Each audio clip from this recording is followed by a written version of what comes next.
अगला लिखोगे हाइड्रोजन का स्पेक्ट्रम।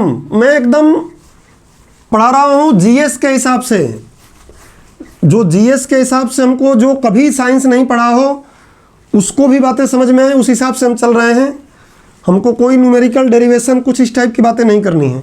पढ़ना वही है जो सिलेबस में हमारे प्रत्यक्ष या अप्रत्यक्ष रूप से है।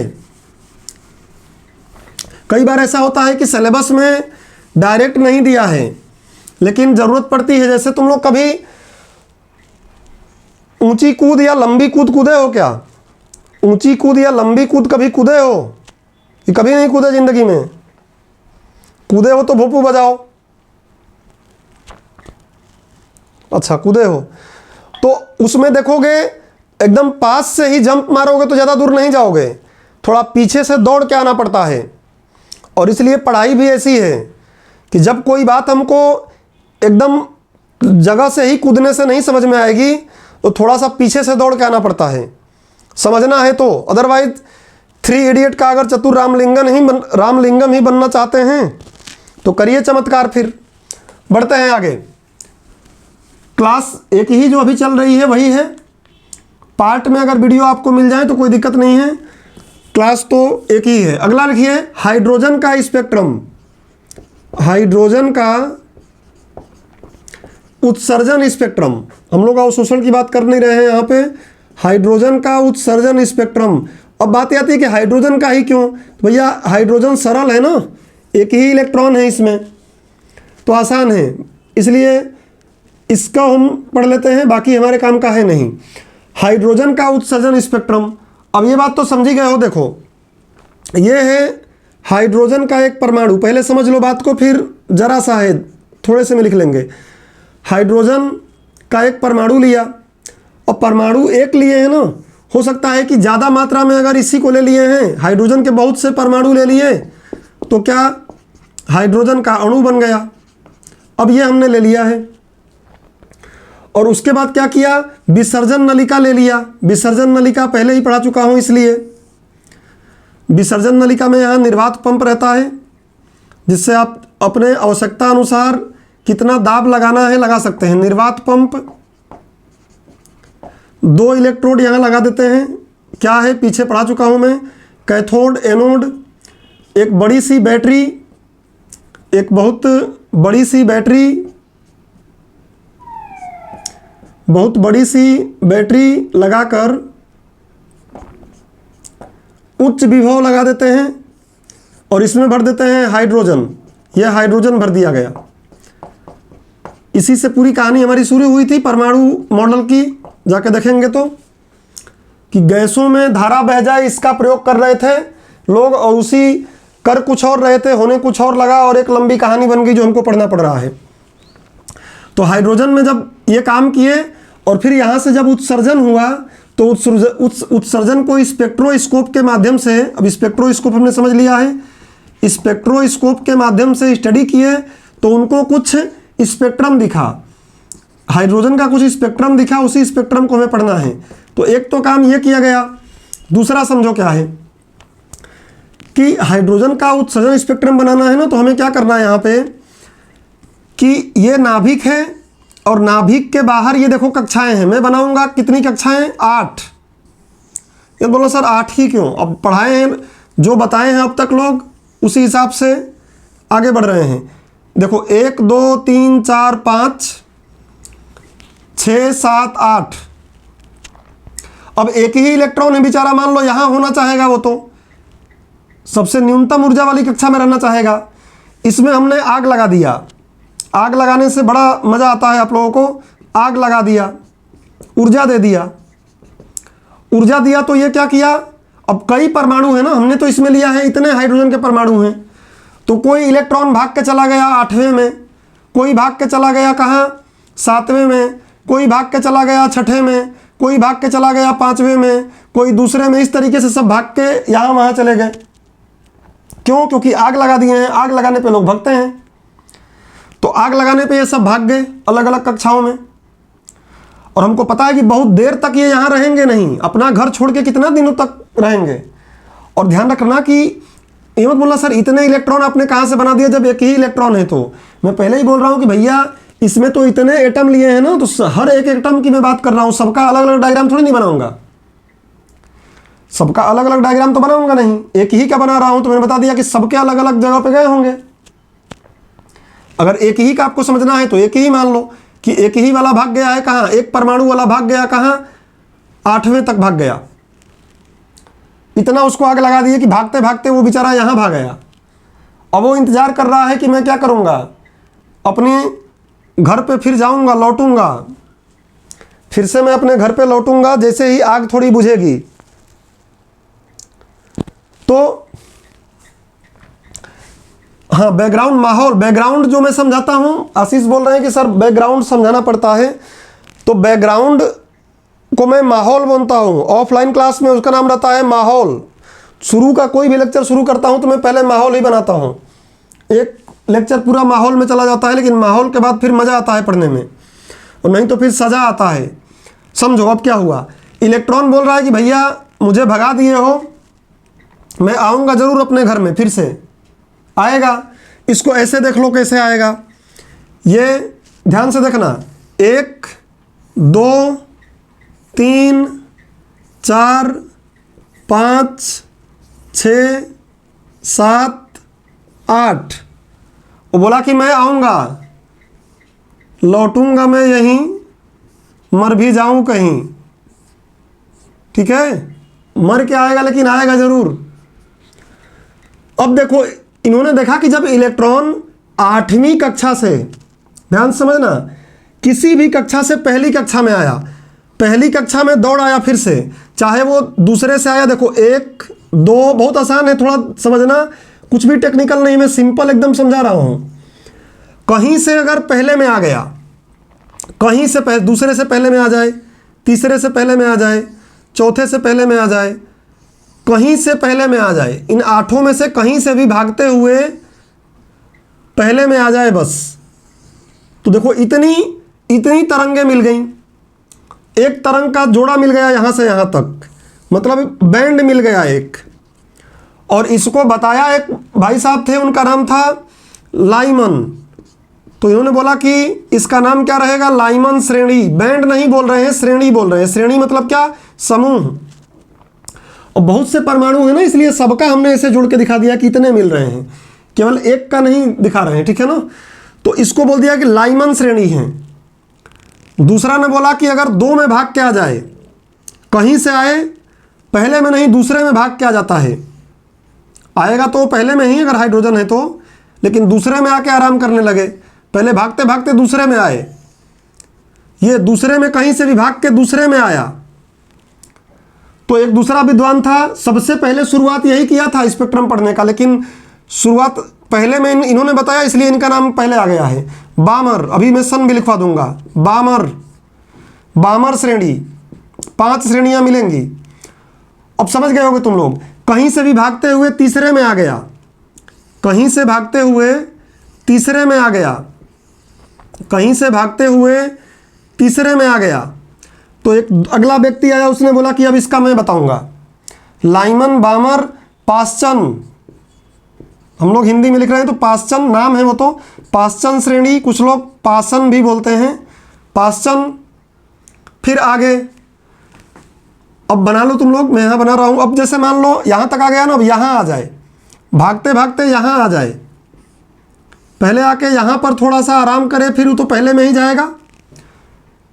तो इसको नाम दिया गया क्या, जब चौथे में आएगा तो इसको नाम दिया गया पासचन। ब्रैकेट मैं यहाँ लिख रहा हूँ, आप लोग लिख लीजिएगा, ब्रैकेट, मैं इसको मिटा नहीं रहा हूँ, ब्रैकेट। और फिर अगर भागते भागते 5वें में आ जाए, सही चल रहा है ना, देख लेना, हाँ एक इधर से कम हो गया है, ये वाला यहाँ कम हो गया है। अगर भागते भागते 5वें में आ जाए, भागते भागते बनाते रहो, भागते भागते अगर 5वें में आ जाए तो हम उसको बोलते हैं कि वो क्या है, फुंड श्रेणी। फुंड, कुछ लोग फंड बोलते हैं, अब इंग्लिश नाम है जो आपको अच्छा लगे, मैं तो फुंड ही बोलता हूं। और बाद में 1953 में एक और आया, उसने बोला कि अगर भागते भागते 6ठे में आ गया, ये आपको जनरल किताब में नहीं दिखा रहता है, भागते भागते अगर 6ठे में आ जाता है कहीं से, तो इसका नाम क्या देते हैं? हेम्फ्री। हैंड फ्री नहीं, बहुत यूज करते हो। हेम्फ्री विद्वान का नाम है, हेम्फ्री श्रेणी। तो इतने स्पेक्ट्रम दिखाई देते हैं। स्पेक्ट्रम इसलिए पहले डिटेल में समझाया, आप समझ में आ गया है कि अगर किसी भी उच्च ऊर्जा वाली कक्षा से, किसी भी कहीं से भी, 8वें से, दूसरे से, तीसरे से, किसी भी उच्च ऊर्जा वाली कक्षा से पहले में आ गया तो लाइमन श्रेणी, किसी भी उच्च कक्षा से आ गया दूसरे में तो बोलेंगे बामर, तीसरे में आ गया तो पाश्चन, चौथे में आ गया तो ब्रैकेट, यहाँ नीचे लिखा है ब्रैकेट श्रेणी, और 5वें में आ गया तो फुंड श्रेणी, और 6ठे में आ गया तो बाद में पता चला हेम्फ्री श्रेणी। अब इनका ईयर लिखोगे तुमको थोड़ा लगेगा कि ये क्या है। ये 1915 में भाई साहब ने बताया, बाद में 1915 एडी। ये बहुत पहले बता दिया 1885 में, 1885 में।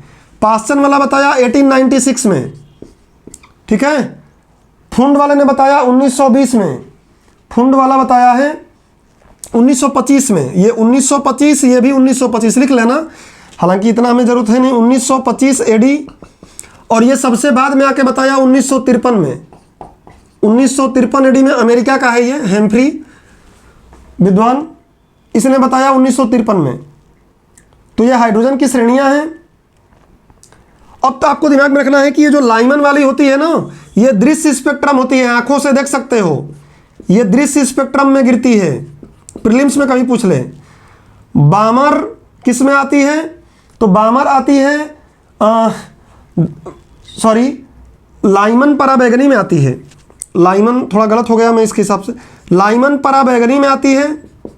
पराबैंगनी में बामर आती है, किस में? बामर आती है दृश्य में।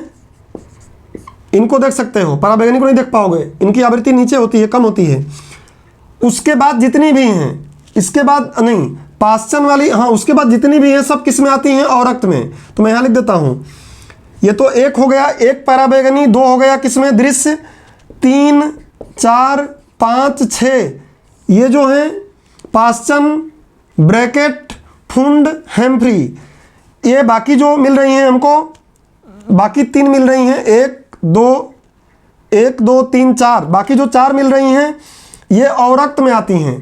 अब बोलोगे सर सारे औरक्त में कैसे? तो भैया औरक्त में भी एक बड़ा स्पेक्ट्रम है ना, उसमें किसी का कम किसी का ज़्यादा होता है। तो कोई नियर औरक्त, कोई सुदूर औरक्त, इस तरीके से आती हैं, बाकी सब औरक्त में आती हैं। इतना दिमाग में रखो। बोलो हाइड्रोजन श्रेणी, तुम लोग जो लोग साइंस वाले हैं पढ़े होगे जब 11th क्लास में, तो अजीब तरीके से पढ़े होगे। हमें उतना डिटेलिंग यहाँ करना नहीं था, हमें बस सिंपल समझना था।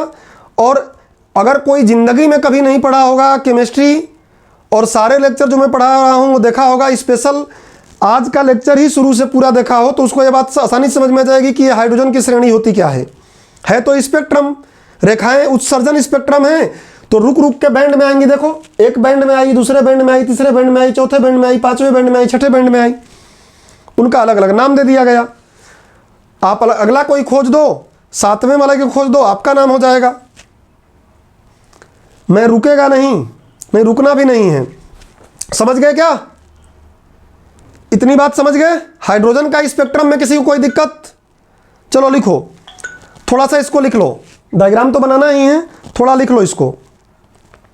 लिखो, हाइड्रोजन के उत्सर्जन स्पेक्ट्रम के बारे में अध्ययन, हाइड्रोजन के उत्सर्जन स्पेक्ट्रम के बारे में अध्ययन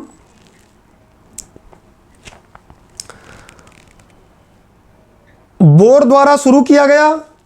बोर, वही बोर, नील्स बोर द्वारा शुरू किया गया तथा इसको विस्तार विद्वान वामर ने दिया। वाल्मर इंग्लिश में एल भी आता है। इसका विस्तार विद्वान वामर ने दिया। इसको विस्तार विद्वान वामर ने दिया।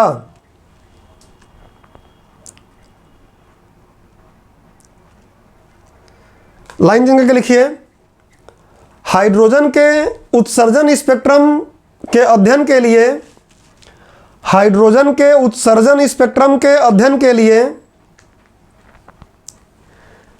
एक निर्वात नली में हाइड्रोजन को भरकर, एक निर्वात नली में हाइड्रोजन को भरकर, एक निर्वात नली में हाइड्रोजन को भरकर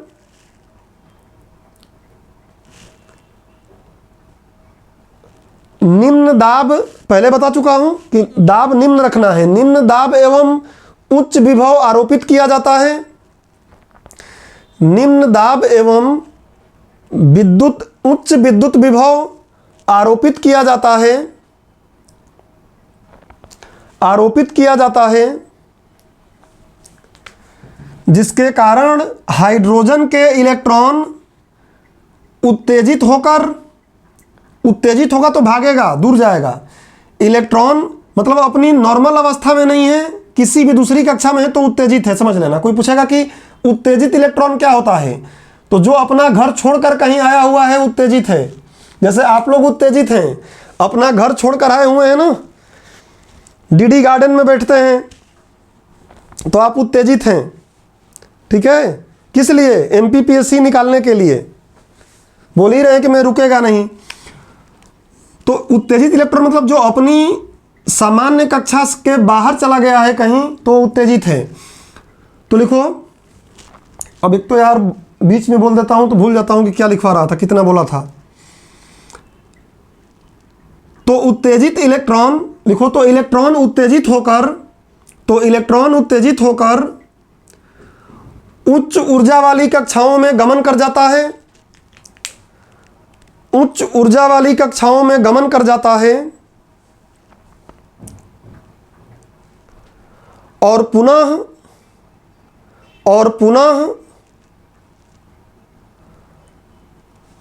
अपनी मूल अवस्था में आने के लिए,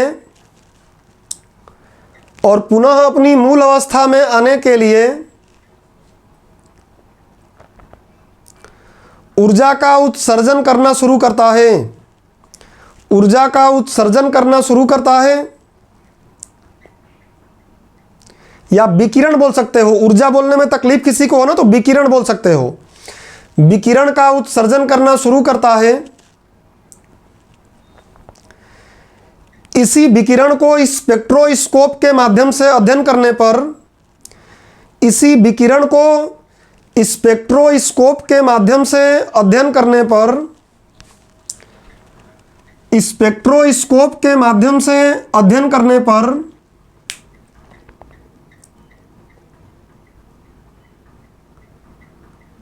प्राप्त होने वाले स्पेक्ट्रम को हाइड्रोजन का उत्सर्जन स्पेक्ट्रम कहते हैं। प्राप्त होने वाले स्पेक्ट्रम को हाइड्रोजन का उत्सर्जन स्पेक्ट्रम कहते हैं।